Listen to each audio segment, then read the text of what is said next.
berjalan dalam firman-Mu, hatiku siap.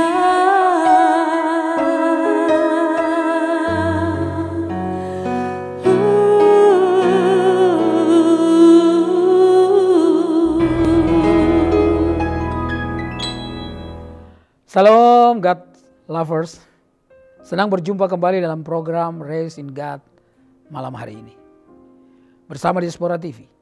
Setelah melewati kesibukan sepanjang hari ini, mungkin ada situasi yang membuat jiwa Anda menjadi letih lesu dan berbeban berat. Jangan menyerah, sebab Tuhan mengundang kita untuk mengalami kelegaan. Tuhan Yesus berkata, marilah kepadaku semua yang letih lesu berbeban berat, aku akan memberi kelegaan kepadamu. Mari kita berdoa sebelum kita mendengarkan firman Tuhan. Bapa di dalam surga, terima kasih Tuhan Yesus malam hari ini. Kami bersyukur sepanjang hari Tuhan sudah menolong kami. Kami boleh pulang di rumah dengan tidak kekurangan apapun. Sebelum kami beristirahat, kami mau dengar firman-Mu. Dan kiranya firman-Mu menolong kami untuk lebih Tuhan mengerti akan maksud Tuhan dalam hidup kami. Ini doa kami, dalam nama Yesus kami berdoa. Amin. Mari saudara yang terkasih, buka Markus pasal 10 ayat 46 sampai ayat yang ke-52. Alkitab berkata demikian, lalu tibalah Yesus dan murid-muridnya di Yeriko, dan ketika Yesus keluar dari Yeriko bersama-sama dengan murid-muridnya dan orang banyak yang berbondong-bondong, ada seorang pengemis yang buta bernama Bartimeus, anak Timeus, duduk di pinggir jalan. Ketika didengarnya bahwa itu adalah Yesus, orang Nazaret, mulailah ia berseru, Yesus anak Daud, kasihanilah aku. Banyak orang menegurnya supaya ia diam. Namun semakin keras ia berseru, anak Daud, kasihanilah aku. Lalu Yesus berhenti dan berkata, panggillah dia. Mereka memanggil orang buta itu dan berkata kepadanya, kuatkan hatimu, berdirilah, ia memanggil engkau. Lalu ia menanggalkan jubahnya. Ia segera berdiri dan pergi mendapatkan Yesus. Tanya Yesus kepadanya, apa yang kau kehendaki supaya aku perbuat bagimu? Jawab orang buta itu, Rabuni, supaya aku dapat melihat. Lalu kata Yesus kepadanya, pergilah, imanmu telah menyelamatkan engkau. Pada saat itu juga melihatlah ia. Lalu ia mengikuti Yesus dalam perjalanannya. Tema malam hari ini adalah mengasihi seperti Yesus. Saudara-saudara yang terkasih di dalam Tuhan, perjalanan Yesus selalu terlihat ramai karena diikuti oleh banyak orang. Yesus tidak punya apa-apa secara materi yang bisa dilihat orang yang ada di sekitar dia. Tetapi Yesus punya kasih yang melebihi tokoh agama pada saat itu. Sehingga membuat Yesus bagaikan magnet yang membuat orang datang dan ikut dia. Dengar apa yang dikatakan dan mereka lihat apa yang dibuat. Bahkan mau menempel kepada Yesus. Semua itu bisa terjadi karena Yesus mendemonstrasikan kasihnya yang luar biasa. Dalam kisah ini terlihat jelas bagaimana Yesus mengasihi Bartimeus yang adalah seorang buta. Saudara-saudara yang terkasih. Perjalanan Yesus ke Yeriko dan keluar ke Yeriko ada begitu banyak orang. Iring-iringan banyak orang mengikuti dia. Yesus tidak pernah pakai leaflet. Yesus nggak pernah pakai spanduk. Yesus nggak pernah pakai baliho. Yesus nggak pernah pakai iklan. Saudara-saudara yang terkasih di televisi. Tapi kemana saja dia pergi. Ada begitu banyak orang yang ikut dia. Sebab Yesus bukan saja bicara tentang kasih tapi dia mengasihi. Dia bukan saja bicara tentang pengampunan tapi dia mengampuni. Yesus bicara dan dia melakukan sesuai dengan apa yang dia bicara. Waktu dia mau keluar dari Yeriko, saudara yang terkasih dalam Tuhan, lalu Markus memasukkan seorang yang namanya Bartimeus, anak Timeus. Saudara-saudara yang saya kasih di dalam Tuhan, penulis Markus ini ingin menunjukkan bahwa Yesus adalah orang yang bukan saja bicara tentang kasih, tapi dia mempraktekannya, dia melakukannya. Waktu Yesus lewat, saudara-saudara yang terkasih, dan orang banyak ikut dia. Mereka punya banyak kesempatan untuk lihat apa yang Yesus lakukan. Mereka punya banyak kesempatan untuk dengar apa yang Yesus katakan. Tapi Bartimeus dia cuma duduk di pinggir jalan. Apa kerjaannya? Meminta-minta. Apa keadaannya? Buta dia. Buta, minta-minta. Lengkaplah penderitaan. Kelasnya terlihat sekali. Saudara yang terkasih di dalam Tuhan, tapi orang banyak itu mereka bisa pergi ikut Yesus. Namun yang menarik dari Bartimeus, saudara yang terkasih, ketika dia mendengar bahwa itu Yesus lewat, kita melihat sini Alkitab berkata, maka berserulah ia, berteriaklah ia, Yesus anak Daud, kasihanilah aku. Yesus anak Daud, kasihanilah aku. Saudara-saudara yang saya kasih dalam Tuhan, saya percaya yang namanya Bartimeus itu, dia pasti dengar bahwa di kalangan orang Israel akan datang seseorang yang namanya Yesus dari keturunan Daud, yang akan membebaskan orang Israel dari 3 hal, saudara-saudara yang terkasih. Dari dosa, dari penjajahan bangsa lain, dan dari kemiskinan. Dan dalam 600 lebih hukum Taurat itu, saudara-saudara yang terkasih. Karena memang dalam Ulangan pasal 6 diajarkan untuk berulang-ulang mengajarkan kepada anak kita waktu dalam pembaringan, waktu bangun, waktu dalam perjalanan. Sehingga barangkali Bartimeus tahu persis, dia dengar kalau itu Yesus, berarti Yesus yang akan membebaskan mereka, termasuk membebaskan dia dari kemiskinan, saudara yang terkasih. Karena itu dia berteriak, Yesus anak Daud, kasihanilah aku. Yang menarik, Markus menulis tentang reaksi orang-orang yang ikut Yesus. Saudara, mereka bilang supaya ia diam. Agak menyedihkan, saudara. Agak menjadi tanda tanya, agak mengherankan. Sebab harusnya kalau mereka ikut Yesus, saudara-saudara yang terkasih, mereka tahu Yesus itu punya kasih yang luar biasa. Harusnya mereka mengerti bahwa Yesus itu melayani, bukan dilayani. Yesus nggak terganggu dengan orang-orang yang datang, bahkan dia senang. Tapi sayang sekali orang-orang yang ikut Yesus itu, mereka suruh supaya Bartimeus diam. Pak, Bu, teman-teman, sebelum Anda pergi untuk beristirahat, dengar baik-baik, orang yang membutuhkan Yesus itu bukan cuma dalam gereja, bukan cuma di dalam ruangan ibadah, bukan saja dalam kelompok-kelompok anak-anak Tuhan. Tapi ada di luar sana banyak yang membutuhkan akan kasih Yesus. Karena itu saudara-saudara yang terkasih di dalam Tuhan, sedih sekali kalau kita melihat orang-orang ini menjadi penghalang untuk orang seperti Bartimeus. Bartimeus untuk datang kepada Tuhan. Mereka suruh dia diam. Kenapa? Strata sosialnya paling bawah. Kenapa? Menyusahkan, mengganggu. Ini perjalanan agung dengan guru agung. Kenapa kamu mesti ikut-ikut? Kenapa mesti teriak? Mengganggu kekusukan yang sedang dialami. Tetapi yang menarik, saudara-saudara yang terkasih, Alkitab berkata dalam ayat ke-8, 48 maksud saya, banyak orang menegurnya supaya ia diam. Namun semakin keras ia berseru, anak Daud, kasihanilah aku. Oh saudara, ini iman yang luar biasa. Iman dari seorang yang punya pengetahuan Alkitab tidak banyak. Tapi dia tahu Yesus itu adalah yang mengasihi mereka. Yesus mengasihi manusia. Yesus membebaskan, datang untuk membebaskan mereka bangsa Israel. Karena itu ketika mereka larang, orang-orang di sekitar Yesus mengikuti Yesus itu melarang. Saudara-saudara yang terkasih, dia berkata, semakin keras.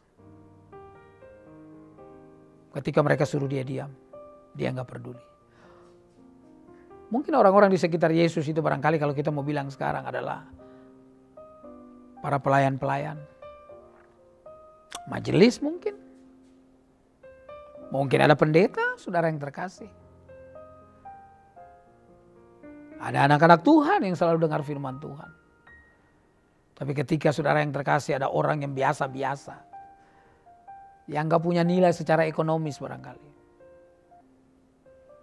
Lalu kemudian mereka menjadi penghalang, suruh dia diam. Tapi saya bersyukur karena Markus mencatat tentang seseorang yang buta matanya, tapi imannya percaya bahwa Yesus yang dia minta tolong itu pasti akan menolong dia. Karena itu Alkitab berkata, semakin keras ia berteriak, Yesus anak Daud, kasihanilah aku. Apa yang terjadi? Alkitab berkata, lalu Yesus berhenti. Saudara, apa yang membuat Yesus kemudian memperhatikan kita? Apa yang membuat kemudian Yesus tertarik dengan kita? Ketika saudara dan saya serius mencari dia. Karena itu ibadah bukan sesuatu yang hanya sebuah kebiasaan. Doa bukan sesuatu yang basa-basi karena kita udah sering berdoa. Tapi ibadah merupakan sebuah keinginan yang kuat untuk berjumpa dengan Tuhan. Yang membuat hati kita menjadi tenang.